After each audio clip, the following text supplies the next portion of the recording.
संविधान के दायरे में चलेगा। ऐसे में सुशील व्यास ये जो बंटेंगे तो कटेंगे है भाई, एकनाथ शिंदे भी किनारा करते हुए दिख रहे हैं कि हमारा एजेंडा विकास है। मिलिंद देवड़ा ने कल कह ही दिया, आपके मैं एक और लाइन जोड़ देती हूँ। मिलिंद देवड़ा ने कह दिया हम भावनात्मक मुद्दों में नहीं फंसाते लोगों को। गरिमा जी नमस्कार। सर प्रणाम। ये महाराष्ट्र साहू फुले अंबेडकर और छत्रपति शिवाजी महाराज की भूमि है। यहाँ हम सबका साथ सबका विकास, यही बात को लेके आगे बढ़ते हैं। विकास ही सब कुछ हमारा इस समय चुनाव का मुद्दा है। और पिछले 2.5 साल में वर्तमान एकनाथ राव जी शिंदे के नेतृत्व में सरकार ने जो काम किए जनता के लिए, वही हमारी पूंजी है, वही आधार है। उसी के आधार पे अब हम आगे बढ़ रहे हैं, जनता के बीच में जा रहे हैं अपने विश्वास को मांगने के लिए। अब ये जो नारा आप जो कह रहे हैं, मैं आपसे 30 सेकंड लेना चाहता हूं कि बचपन से हम सुनते आए, united we stand divided we fall. सबको अच्छा लगता है। अगर उसी नारे को किसी ने हिंदी में कह दिया तो वो गलत और सांप्रदायिक कैसे हो गया, मुझे यही समझ में नहीं आया। नहीं वो बात तो योगी जी या मोदी जी वही कह रहे हैं जो सुशील जी, भाई united we stand divided we fall, इसमें अगर 100% शामिल हो जाए हिंदू मुसलमान, किसी को कोई तकलीफ नहीं है। लेकिन जब हिंदू हिंदू हिंदू ये सरफेशियल स्टेटमेंट्स में आएगा तो सवाल तो पूछा जाएगा। गरिमा जी विनम्रता से पूछना चाहता हूँ, योगी जी या मोदी जी के किसी बयान में हिंदू शब्द है क्या इस नारे में? मैं जानती थी आप ये सवाल तो मुझे बताइए। हाँ, मैं जानती थी ये सवाल आप मेरे सामने रखेंगे। क्या कहा संघ ने? संघ ने क्या कहा? भाई हिंदू अगर बंट जाएंगे तो आजकल की भाषा में बंटेंगे तो कटेंगे हो जाएगा, ये संघ ने कहा।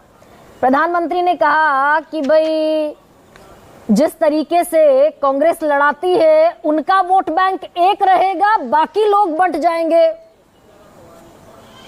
उनका वोट बैंक, किसका वोट बैंक?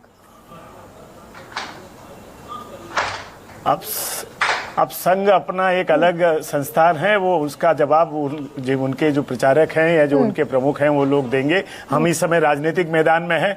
हमारे सहयोगी दलों ने जो बात कही है और जिनको लेके चर्चा पिछले 2-3 दिन से चल रही है, मैं बहुत विनम्रता से कहता हूँ, united we stand divided we fall तो हमें पसंद आता है। हम ये अलग हो जाएंगे तो बढ़ जाएंगे, ये बात जब हिंदू सांप्रदायिक कैसे हो जाती है, जबकि वो विशुद्ध रूप से हिंदी का उसका बदलाव हो जाता अंग्रेजी से हिंदी में। नहीं, ये तो सांप्रदायिक होता है ना सुशील व्यास की भाई अगर कांग्रेस या अगर विपक्षी गठबंधन सत्ता में आ गया तो संपत्ति बांट देंगे मुसलमानों को, घुसपैठियों को, मंगलसूत्र दे देंगे मुसलमानों को, घुसपैठियों को।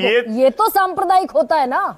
अब ये लोकसभा में जनता ने फैसला कर लिया गरिमा जी इसका।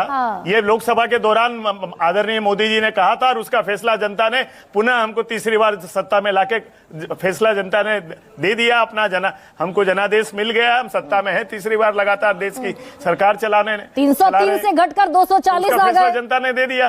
303 से घटकर 240 आ गए।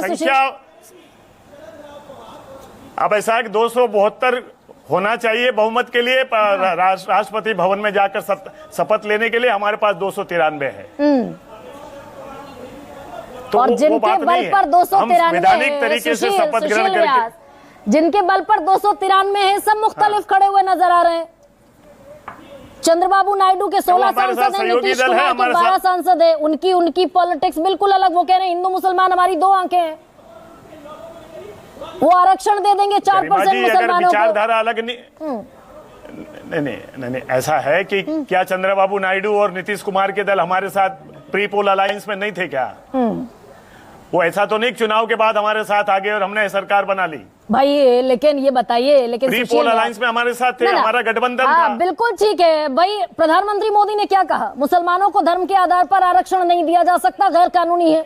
चंद्रबाबू नायडू आरक्षण देकर बैठे हुए हैं 4%। संविधान में नहीं है। चंद्रबाबू नायडू राहुल गांधी जो किताब दिखाते हैं ना अरे सुनिए ना, राहुल गांधी संविधान की किताब दिखाते हैं, उसके कौन से अनुच्छेद में है? चंद्रबाबू नायडू 4% आरक्षण देकर बैठे जो धर्म के आधार पे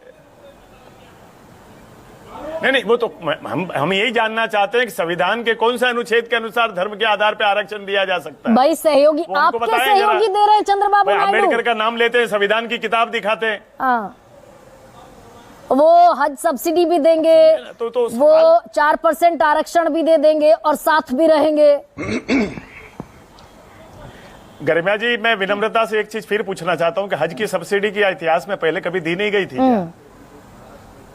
आरक्षण पर बताइए ना सुशील जी। क्या ये पहली बार चंद्रबाबू नायडू ने लिखा आरक्षण अपने पर- घोषणा पत्र में?